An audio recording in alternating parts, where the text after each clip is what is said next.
It was Christmas on the island of Sodor. All the engines were working hard. Thomas and Toby were busy carrying people and parcels up and down the branch line. Everyone was happy. Only the coaches, Annie and Clarabelle, were complaining. It's always the same before Christmas, they groaned.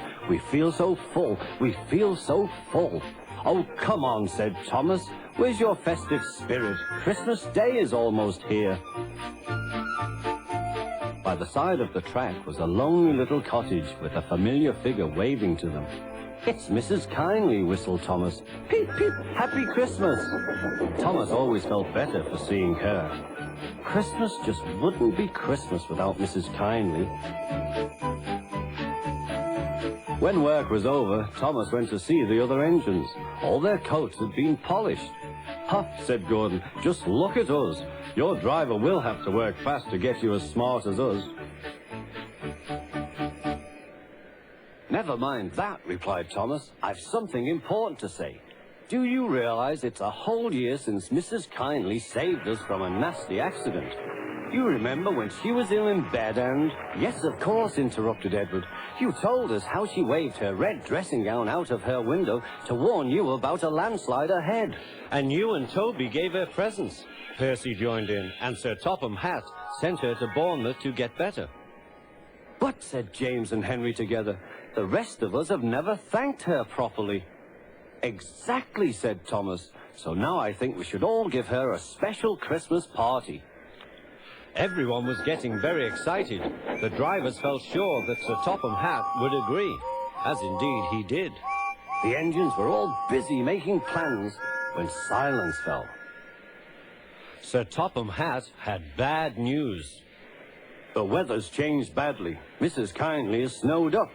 Toby says he'll help to rescue her. You must help too, Thomas. There's no party unless you do." Thomas hated snow, but he said bravely, "I'll try, sir. We must rescue her. We must." "There's a good engine. You and Toby will manage splendidly." Thomas charged the snowdrifts fiercely. Sometimes he swept them aside, sometimes they stuck fast, and the men had to loosen them.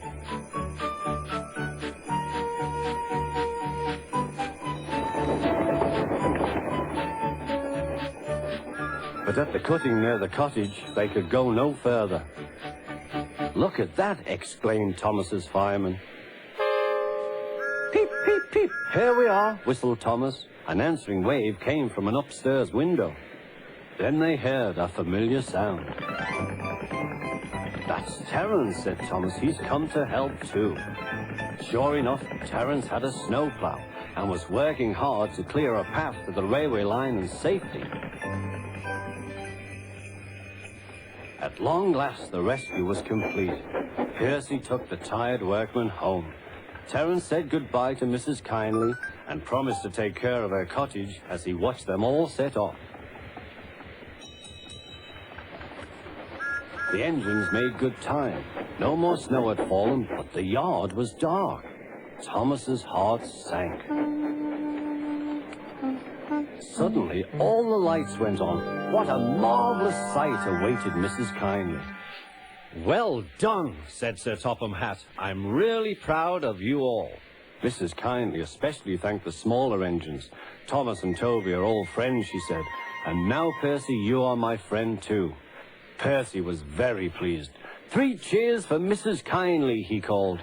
"Peep, peep, peep!" They all whistled. We wish you a Merry Christmas. We wish you a Merry Christmas. We wish you a Merry Christmas and a Happy New Year.